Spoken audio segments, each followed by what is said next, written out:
हर व्यक्ति की प्रकृति स्वभाव गुण अपने अलग अलग होते हैं। कितना भी प्रेमी से प्रेमी व्यक्ति हो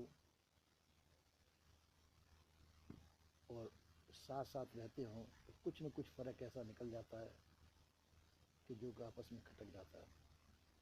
मित्रों में भी ऐसा होता है, मित्रों में भी।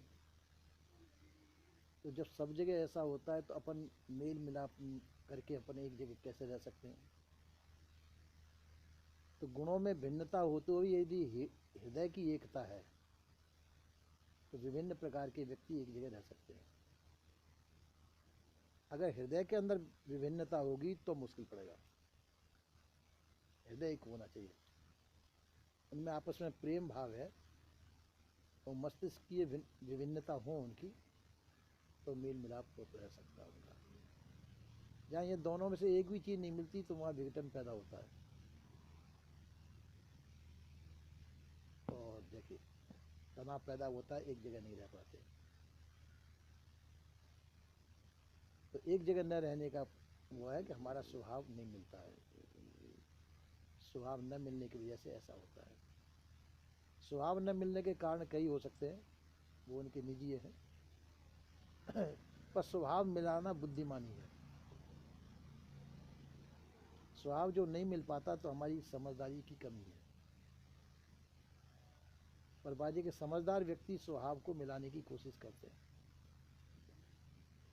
कि अनमेल स्वभाव को मिला लेना ही बुद्धिमानी मानी जाती है।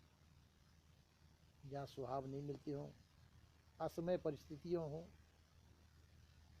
और उन परिस्थितियों का ध्यान में रखते हुए और हम देश काल वस्तु परिस्थिति को मिलान करते हुए और एक स्वभाव मिला करके एक जगह रह सकते हो तो समझो ये बुद्धिमानी का है। और जहाँ मिला हुए स्वभाव को भी हम तोड़ करके अलग होते हैं वहाँ बुद्धिमानी नहीं समझी जाती, वहाँ गैर बुद्धि मानी जाती है, समझदारी नहीं मानी जाती। आजकल पढ़े लिखे समाज में ज़्यादा ऐसा होता है, वो जो है कि एक जगह रहना पसंद नहीं करते, वो अलग रहना ही पसंद करते हैं। मिलकर के रहना नहीं चाहते।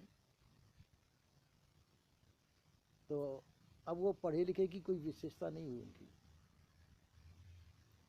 उनमें पढ़ाई का कोई महत्व नहीं रहा।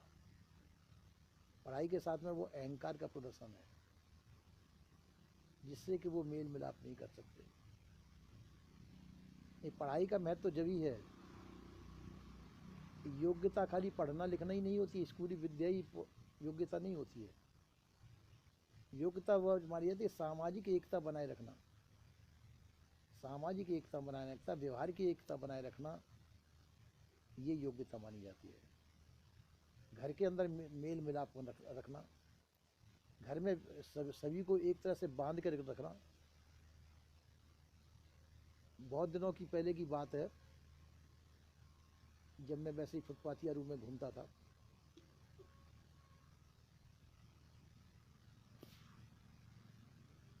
तो एक परिवार में 5-6 बहुएँ थी और उनमें एक 15-16 साल की लड़की थी, पर उसका भोजन सबको प्रिय लगता था। और 5-6 बहुएँ थी, किसी का भोजन किसी को पसंद ही नहीं आता था। और जिस दिन वो भोजन बनाती थी तो सब लोग बड़े अच्छी तरह से भोजन पाते थे। मैंने पूछा, बेटी तुम्हारे में ऐसा कौन सा गुण है तो तुम्हारी सब भाभियाँ फेल हो तुम पास? उसने कहा कि हमारी भाभियाँ भी वो काम कर सकती हैं जो मैं करती हूँ, पर ये करना नहीं चाहती हैं। तो वो क्या करती थी कि वो जो रस होता है उसका मसाला एक इकट्ठा बना देती थी। और सब्जी उसमें किसी को कोई सब्जी पसंद है, किसी को कोई सब्जी पसंद है, किसी को कोई सब्जी पसंद है, सबके अलग अलग रुचि स्वभाव गुण थे। तो वो जो छोटे छोटी प्यालियाँ होती थी तो एक कुकर उनका विशेष प्रकार का था, तो उसमें अलग अलग अलग सब्जियाँ वो एक रख देती थी, कुछ नमक और हल्दी वल्दी मिला करके, और वो उसमें उबल जाती थी कुकर में। सब सब सब्जियाँ सब प्रकार के, उसको मालूम था किसको क्या सब्जी पसंद है। और रस वो एक साथ बनाती थी, तरी बोलते हैं जैसे सब्जी की, और जिसको जो सब्जी पसंद है उसकी कटोरी में वो सब्जी पसंद है उसमें से तरी डाल देती थी। नमक नमक मिर्च नमक और वो हल्दी पहले से उसमें मिली हुई है, तो सबकी पसंद का वो भोजन तैयार करके दे देती थी, और ये उसकी भाभियाँ नहीं कर पाती थी। यूँ करके वो, तो उसने कहा कि मैं ये काम करके दे देती हूँ, हमारी भाभियाँ भी कर सकती हैं पर वो नहीं कर पाती हैं। तो ये एक कला होती है। तो शिक्षित उसी को समझा जाता है कि इस प्रकार से अपने घर में मेल मिलाप बना के रख सके, जो सबको प्रसन्न रख सकता है। जो व्यक्ति घर परिवार के सभी व्यक्तियों को प्रसन्न रख सकता है वही शिक्षित माना जाता है। और जो 4 व्यक्तियों को भी प्रसन्न न रख सके तो वो शिक्षित नहीं माना जाता।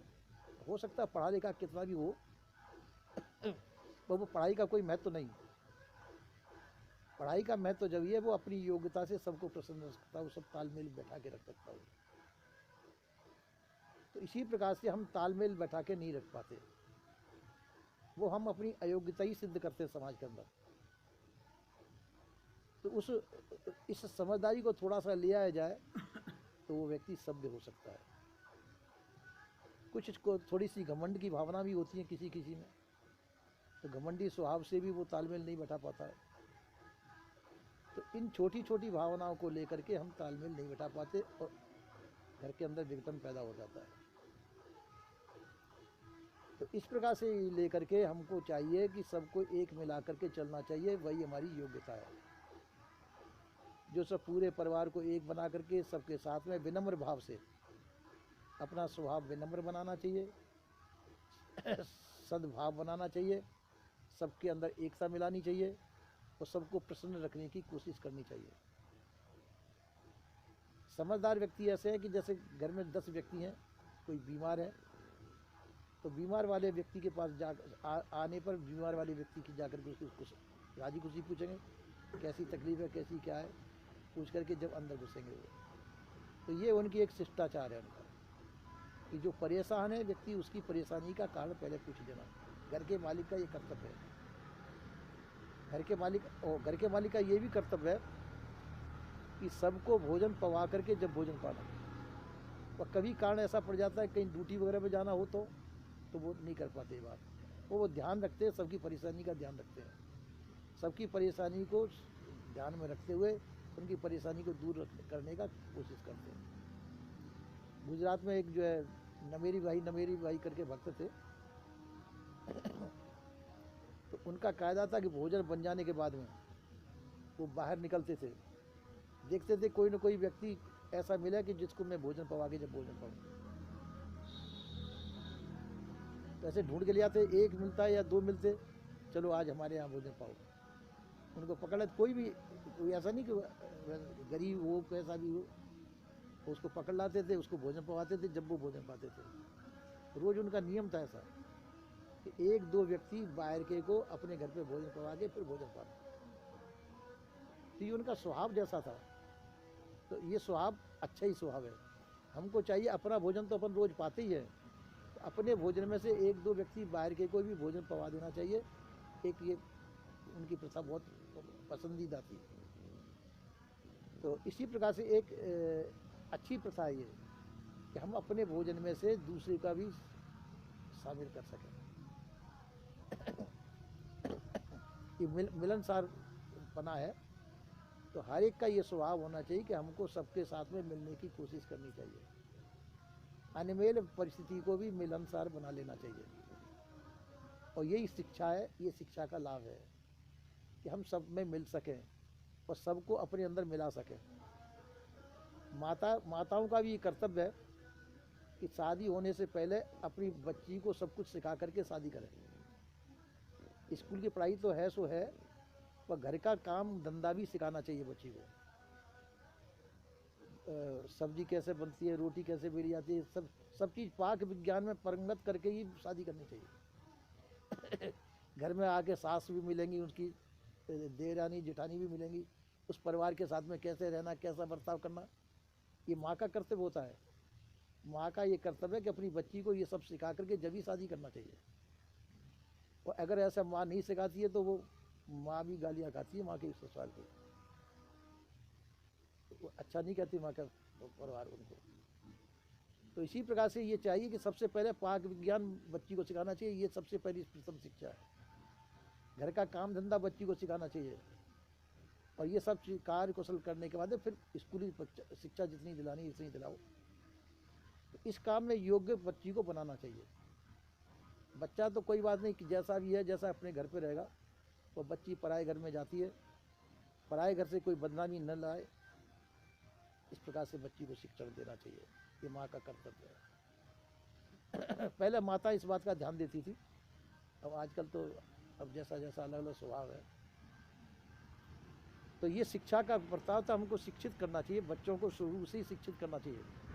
लाड़ प्यार में बच्चे बिगड़ जाते हैं, बच्चों को दिखाने का लाड़ प्यार नहीं करना चाहिए, लाड़ प्यार अंदर का करना चाहिए।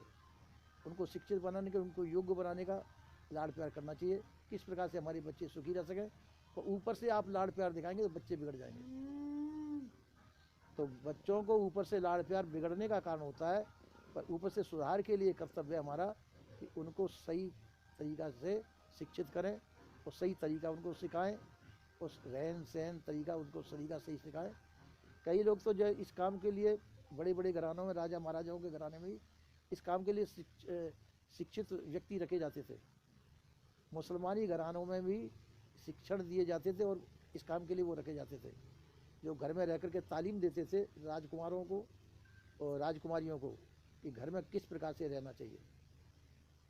तो ये तालीम दी जाती थी पहले। तो यही शिक्षण होता है कि हम जो है हम अपने बच्चों को ये शिक्षण दें कि व्यवहार कुशलता की। किसी भी समाज में जाएं, जिस समाज में जाए उसी समाज में वह फिट बैठे, अनमेल न हो, हर तरह से वो सब में अनुकूलता बना करके रख सकें, सबको प्रसन्न रख सकें। ये विद्या जिसके अंदर है वह शिक्षित है। स्कूली विद्या प्राप्त कर लेना मात्र शिक्षण नहीं है।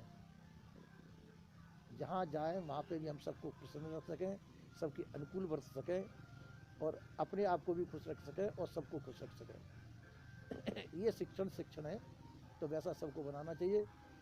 आज यही विराम लेता हूँ। बोलिए श्री सद्गुरुदेव।